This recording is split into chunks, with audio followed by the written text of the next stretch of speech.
have the director of this film, Eli Tal-El, with us in the audience. I want a warm welcome to Eli Tal-El. He's done not only this, but a lot of Israeli documentaries, and I'm going to ask him to come to the stage now and to answer your questions. Maybe tell you a little bit about this movie from his perspective, and then take your questions. Okay? With no further ado, please. Eli Tal-El. Thank you, guys. Well, I'm in Chicago.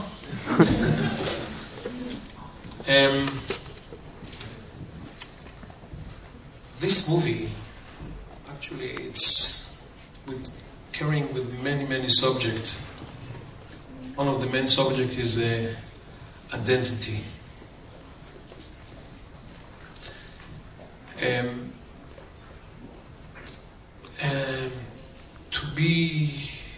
To be a Jew, a black in Israel, to be immigrant, Russia, strange culture, and to be together with Ethiopian, it's unbelievable.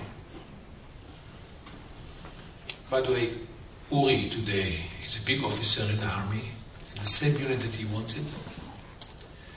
Gashau, Gidon, was a big officer in the commando. And all the people that you saw today, they are the best leader in Israel. And when they came to the group, no one chose them. They had no exam or something like that. Just tells you, with the right direction, with the right focus, you can break the stereotype. You can be whatever. Everything is here. Same with you guys. If you think, I can't do this, baloney. Just baloney. Speak up. I just want to know why you didn't go to Russia. So they kept mentioning that you guys would go to Russia. Yeah, the group. Why they didn't go to Russia? Good question. I wanted to go to Russia, but those days, before you are in the age to the army, if you go to Russia, you can come home. They can grab you to the army. That's why they couldn't go to Russia. That was the main reason. Okay? They wanted. Maybe now. But so far I don't see it. Yes? Question. Yeah. How long were you in Ethiopia? Since like years, but only 7 days. Yeah. I thought that the film was shot really well. What kind of camera did you use, and did you rent it or did you buy it? Okay. This question is a filmmaker. This camera, I bought it specially to Ethiopia because I shoot already in Romania, and I knew how much difficult with the villages, electricity, and the soldier and the policemen. So I bought a small camera. It's a Panasonic 100 IX, very small. But as a filmmaker, I put always the headphone to my ear, and I made sure that the sound will be more important than the picture. That's why the camera is jumping. Never mind. But the information was very unique. When you do the commentary movie, the sound should be very unique. Also not to disturb to the scene. Don't ask stupid questions, or sometimes you have to ask yes and so, and we said yes, so we can get 5 minutes of answer, and this could be fantastic. You have to be minority, you have to be invisible, you have to be very gentle, and I don't know if you noticed, when I saw the Ethiopian and Russian singing together, and then I saw the principal, white, almost fade, and then he's going out. So I said, shall I go or not? Maybe it's private, maybe he's going to pee, maybe he's going to cry, maybe he's going to, I don't know what. He wants to disappear. Why should I come with my camera and you have to be very damn gentle. So I didn't jump, went very slow. I saw him drinking water, I didn't know what to do. And then I came gently, one hand camera, one hand, my hand,